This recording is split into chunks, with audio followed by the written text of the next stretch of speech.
Salam sejahtera bagi kita semua. Saudara-saudari yang dikasihi Kristus, kita berjumpa lagi dalam inspirasi sabda bagi keluarga. Hari ini, Rabu 28 Juli 2021, renungan kita diambil dari Injil Matius bab 13 ayat 44 sampai 46. Sekali peristiwa Yesus mengajar orang banyak. Hal kerajaan surga itu seumpama harta yang terpendam di ladang, yang ditemukan orang, lalu dipendamnya lagi. Karena sukacitanya, pergilah ia menjual seluruh miliknya, lalu membeli ladang itu. Demikian pula, hal kerajaan surga itu seumpama seorang pedagang yang mencari mutiara yang indah. Setelah ditemukannya mutiara yang sangat berharga, ia pun pergi menjual seluruh miliknya, lalu membeli mutiara itu. Demikianlah sabda Tuhan. Terpujilah Kristus. Setelah ditemukannya mutiara yang sangat berharga, ia pun pergi menjual seluruh miliknya, lalu membeli mutiara itu. Saudara-saudari yang terkasih, setiap orang pasti memiliki tujuan yang hendak dicapai di dalam hidupnya. Ada yang ingin menjadi kaya atau hidup berkecukupan, berhasil dalam studi, memiliki bisnis yang lancar, atau menempati jabatan atau posisi penting di sebuah instansi, dan masih banyak lagi yang bisa menjadi tujuan setiap orang di dalam hidupnya. Untuk mencapai tujuan itu, setiap orang harus berjuang dan berusaha sedemikian rupa. Karena kita tahu bahwa hasil yang akan diperoleh ditentukan oleh usaha dan kerja keras yang dilakukan.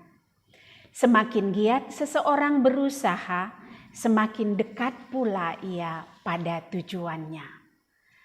Saudara-saudariku, sibuk mengejar perkara-perkara jasmani atau perkara dunia adalah sah-sah saja. Tapi ingat, kita tidak boleh melupakan perkara-perkara rohani yang tentunya jauh lebih berharga daripada perkara dunia semata. Karena itu harus ada keseimbangan di antara keduanya. Jangan sampai kita hanya bersemangat untuk mencari harta kekayaan duniawi yang sesungguhnya hanya berlaku sementara pada saat kita hidup di dunia ini saja. Sedangkan upaya untuk mencari harta terpendam atau perkara rohani, kita tidak punya gairah melakukannya. Firman Tuhan sudah mengingatkan pada kita, tetapi carilah dahulu kerajaan Allah dan kebenarannya, maka semua itu akan ditambahkan kepadamu. Kita bisa membacanya dalam Matius 6 ayat 33. Kerajaan Allah dan kebenarannya merupakan harta yang tak ternilai harganya, yang patut diingini melebihi segala sesuatu yang ada di dunia ini.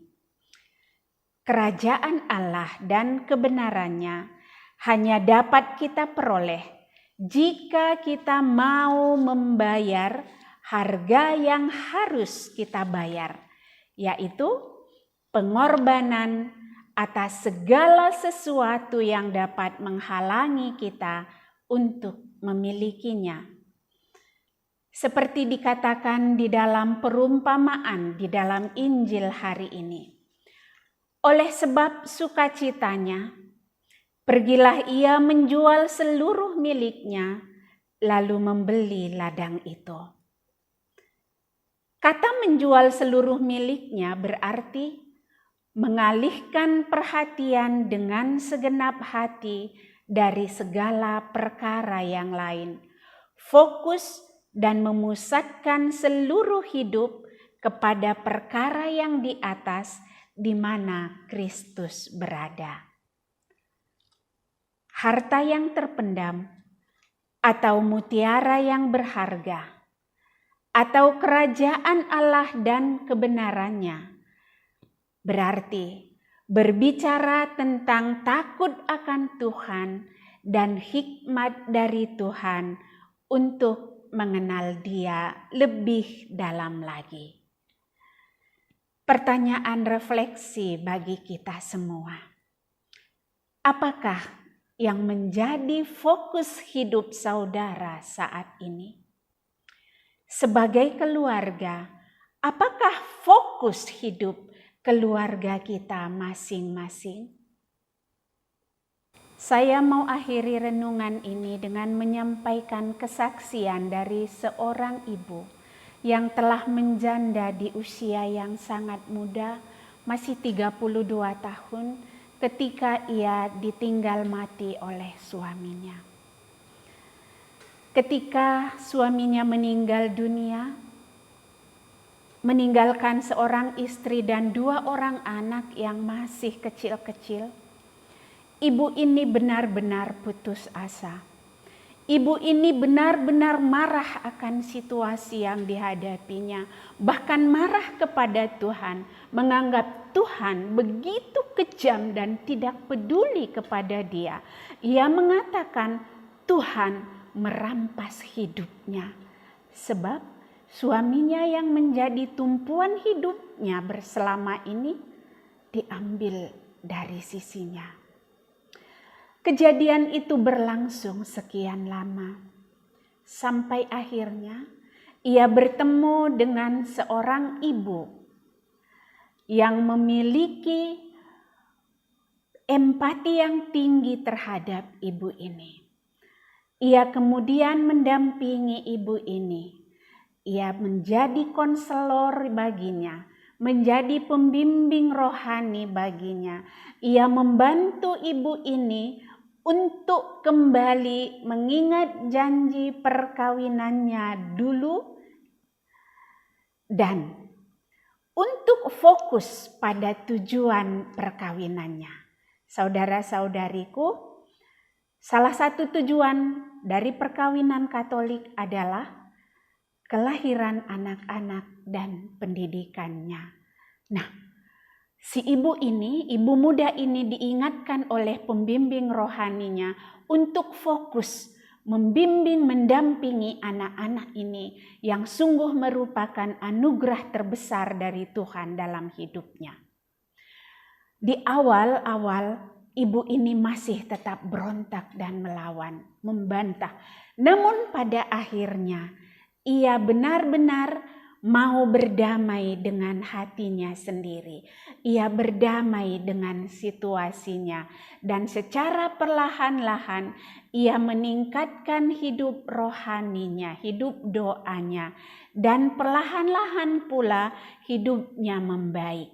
Dia yang tadinya tidak memiliki pekerjaan tetap dibentuk oleh situasi menjadi seorang pedagang.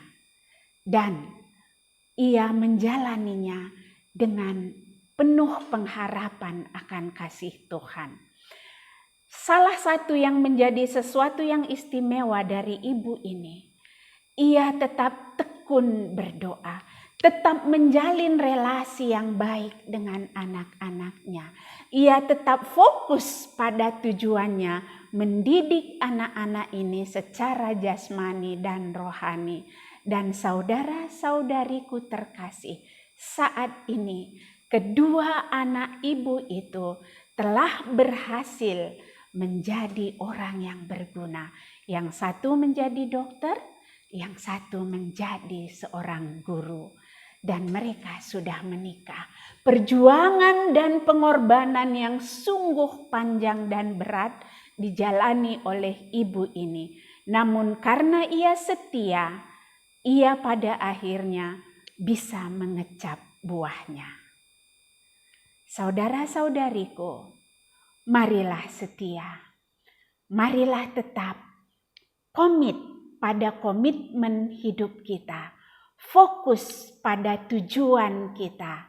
Dan tetap jadikan Allah yang menjadi yang terutama di dalam hidup kita. Sehingga setiap rencana, setiap harapan yang ada dalam hidup kita bisa kita wujudkan dan kita semua boleh mengalami kebahagiaan karena kasih Allah. Amin.